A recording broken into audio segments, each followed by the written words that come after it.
Ganito kasaya ang buhay sa Sulu.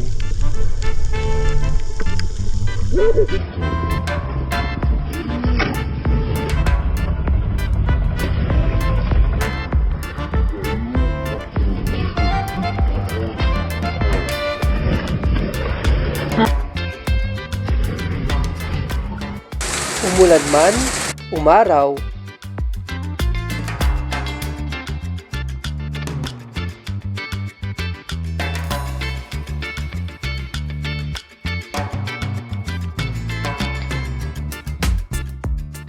o gumabi, ay masaya ang buhay dito. Sa ganitong kagandang view ay pwede ring mag-online class dahil malakas ang internet signal dito. Kamakailan lang kasi ay may tinayong globe cell site dito.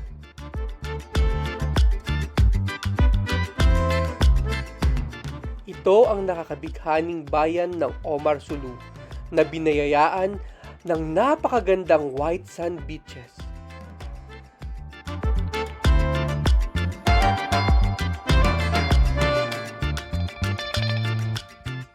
At bago pa buksan sa publiko ang mga bagong tourist attraction nila dito sa Omar Sulu, ay nabigyan tayo ng pagkakataong bumisita sa napakagandang Capual Island kung saan andun ang kanilang mga kamangha-manghang tourist attraction.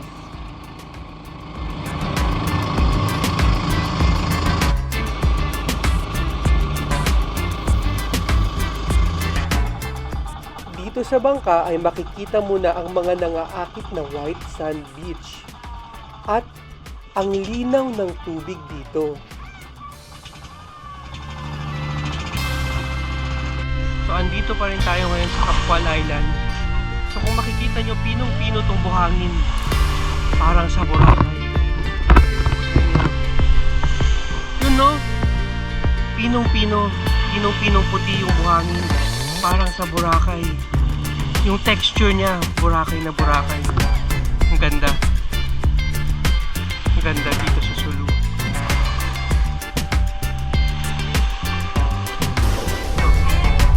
So ganito kalaking isda ang mahuhuli dito sa mga karagatan ng Sulu. Ang tawag dito ay lauso. So mga 5 kilo to, no kuya? Mga 5.5 kilos to. Magkano po to? 120 pesos lang. Per kilo.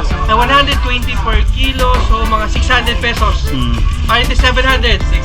660. Okay. Mga 660 pesos. Ano, tirahin na natin? Oh, ihawin na natin. Okay, go. Sa tayo. Yes. Korean hot pot. Korean hot pot.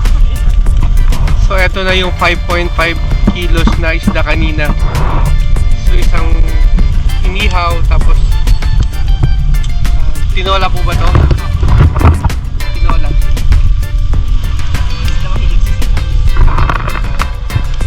So panang chula lang.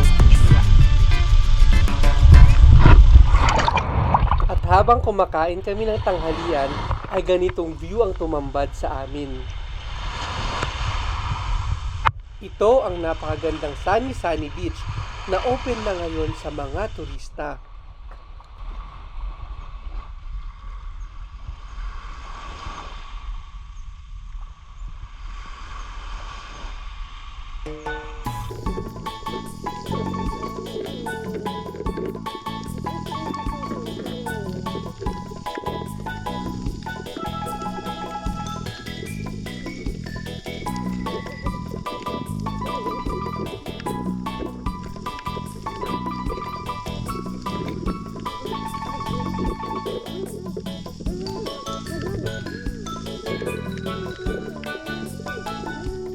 Ang baybayin ng Capual Island ay maraming corals na perfect sa snorkeling.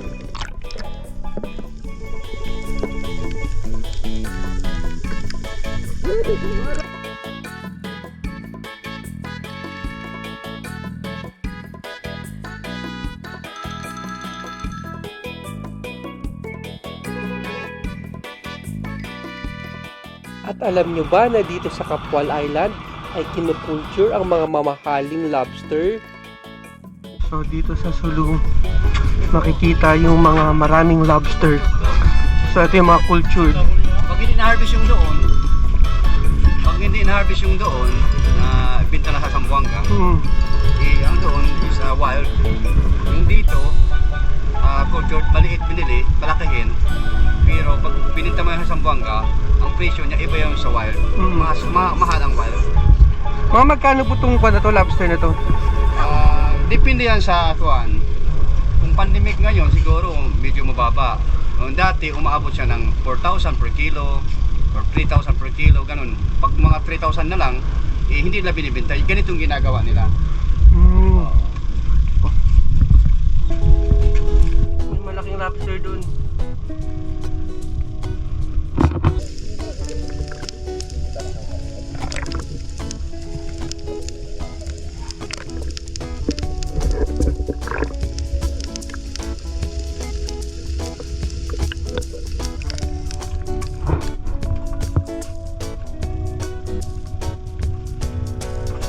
Kinakain nila.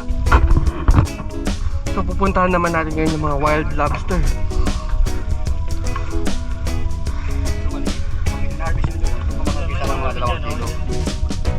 Malalaki yung lobster to. Magkano ito mga wow! Malaki ah! 4,000, 5,000 yan. Ang lalaki ng lobster. Mga wild lobster to. Sumahal tong mga to. Matagal ng business dito sa Sulu ang lobster farming. Sambuanga siguro mula nang nalaman ng tao na bumabili nyo yung mga Hapones, nag-start na sila dito umiipon ng mga lobster kasi marami ng dealer pumapasok.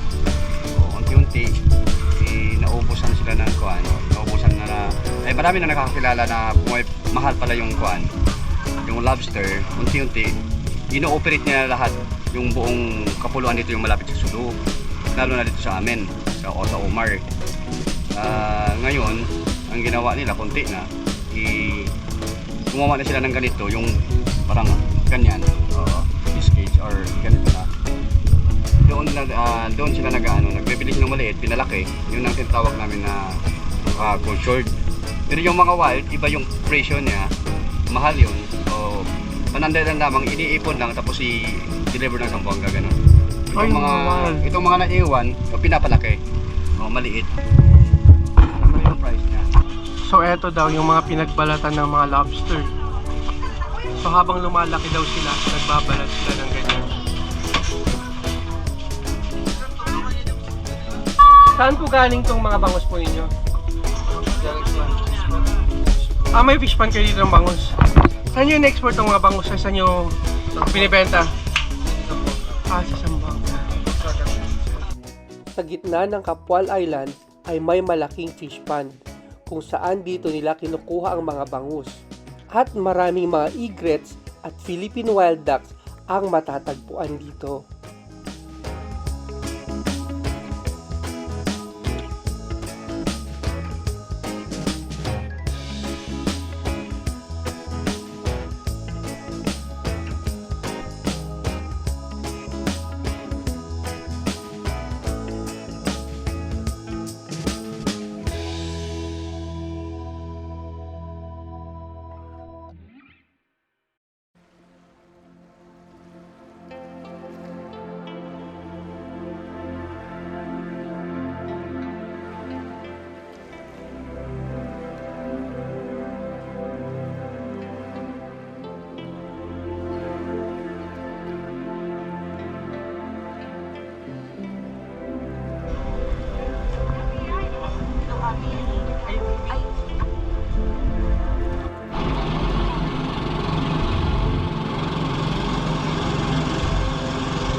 So ngayon ay bababa tayo dito sa magandang rock formation na to.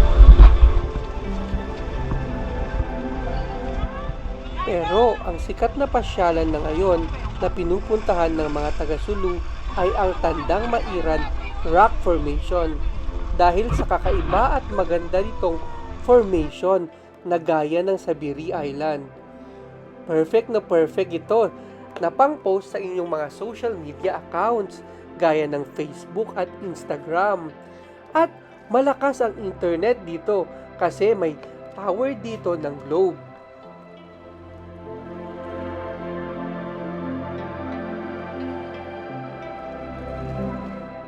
Sa mga gustong bumisita sa napakagandang lugar na ito, ay bisitahin lang ang Facebook page ng Capual Island by Datu Berkisar Julkarnain.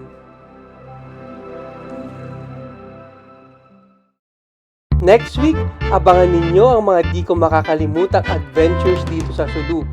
Actually, nalibot ko na ang buong Sulu. Halos buong Sulu.